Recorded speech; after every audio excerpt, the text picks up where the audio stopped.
आप सोच रहे होंगे 9 रूप तो देवी के होते हैं, फिर बहू? भाई बहू भी तो लक्ष्मी का रूप है। तो जब बहू के पैर पड़ने से घर में समृद्धि आती है तो और क्या क्या होता है, जरा देखिए। रामलाल और श्यामलाल 2 भाई थे। दोनों बड़े ही प्यार से साथ ही एक ही घर में रहते, लेकिन दोनों की बीवियों का रवैया एक दूसरे के लिए बिल्कुल ठीक नहीं था। एक दिन रामलाल की बीवी कहती है, अरे रमा, ये क्या कर दिया? सारा कचरा पूरे घर में फैला दिया। माफ करना दीदी, मैंने रखा तो एक ही जगह था, लेकिन हवा इतनी तेज चली कि उड़ गया। अभी उठा देती हूँ। हाँ हाँ जल्दी करो। और एक बात, अब भाई साहब से बोल देना कि 2 रसोई कर ले। पता तो है मेरा बेटा सोहन बड़ा हो गया है, अब लड़की वाले भी आने लगे हैं, तो उसकी शादी हो ही जाएगी इस साल। हाँ हाँ दीदी, मेरा बेटा विहान भी तो बड़ा हो गया है और उसकी भी तो शादी होनी है। ठीक कहती हैं आप। अब हम ऊपर वाले तल्ले पर शिफ्ट हो जाएंगे। मैं विहान के पापा से बात कर लेती हूँ। बात नहीं करना, शिफ्ट होना है, क्योंकि मैं अब साथ नहीं रह सकती। हाँ हाँ दीदी, ठीक है ना। फिर क्या, हो जाते हैं एक घर के एक परिवार के 2 टुकड़े और 2 रसोई, दोनों के बेटों की शादी। और फिर शुरू होती है कहानी। अरे मेरी बहू तो ढेर सारा दहेज लाई है। ये देखो, बड़ा टीवी, एसी, कार और गहने भी। दीदी ये तो बहुत अच्छा है, लेकिन है कहाँ आपकी बहू? अब वो सो रही है, थोड़ी रिजर्व टाइप की है ना, अपने ही कमरे में रहती है और ज्यादा बात भी नहीं करती। तभी रमा की बहू की आवाज आती है, माँ कहाँ है आप? जल्दी आइए, नाश्ता ठंडा हो रहा है और मुझे भी भूख लग रही है। आ रही हूँ बेटा, रुक। दीदी चलूं क्या? ये लड़की मेरे साथ ही बैठकर खाती है, वैसे भी भूख लगाई है।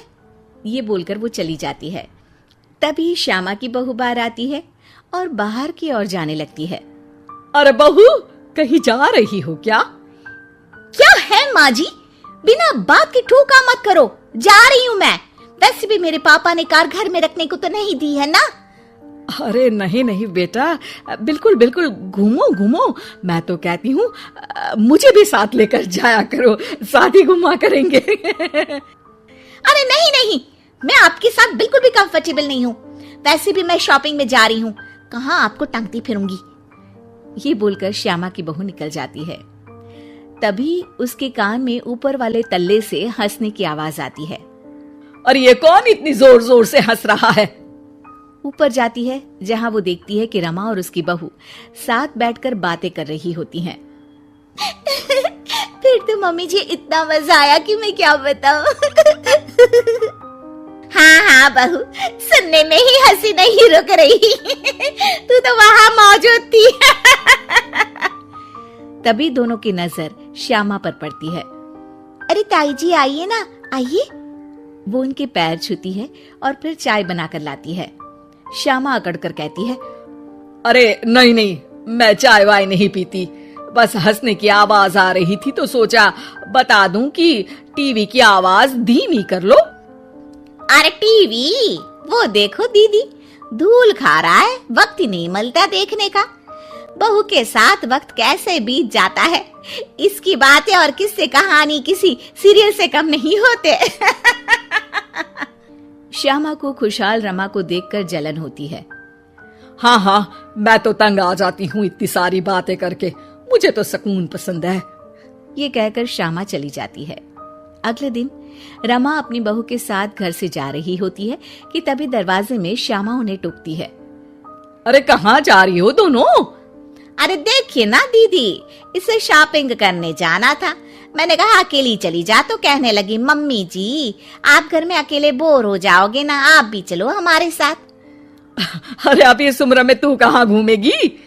अब देखते हैं दीदी, जहाँ ये लड़की घुमा दे। मेरी बहू भी कल गई थी कार चलाकर। हाँ।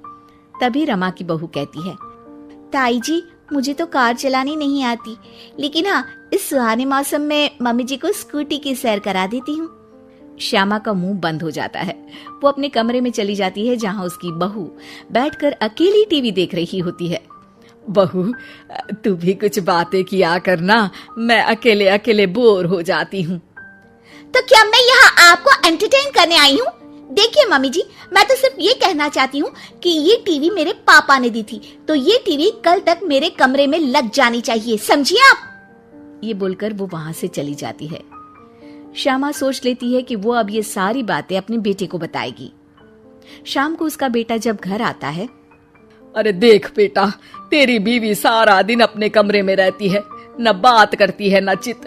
मैं बूढ़ी सारा दिन भूत की तरह अकेली घूमती रहती हूँ घर में। अरे माँ, मैं क्या बोलूं? मैंने कई बार उसे बोला कि सबके साथ उठा बैठा करो, हंसा बोला करो और मिलकर रहो, लेकिन वो कहती है कि उसका मन ही नहीं करता। अरे क्यों मन नहीं करता है? ऐसा क्या हो गया? माँ, तुझे याद है उसके पिता ने कार देने से मना कर दिया था। कहा था कि उनके पास पैसे नहीं है, साथ ही तेरे सामने हाथ भी जोड़ा था, लेकिन कैसे तूने उसके पिता के साथ बुरा व्यवहार किया था। उन्हें कहा था कि पैसे नहीं है तो किसी भिखारी से शादी कर दो अपनी बेटी की। हाँ बेटा, तभी तो आज दरवाजे पर इतनी लंबी कार खड़ी है। बस माँ, तो अब तू उस कार से ही बात कर और उससे मन लगा, क्योंकि पिता के आंखों का आंसू आपकी बहू के दिल तक उतर चुका है और आपकी इज्जत उसकी नजर में। अब श्यामा को समझ आता है कि कुछ निर्जीव चीजों से घर भरने से अच्छा है कि सजीव चीजों से जिंदगी भरी जाए।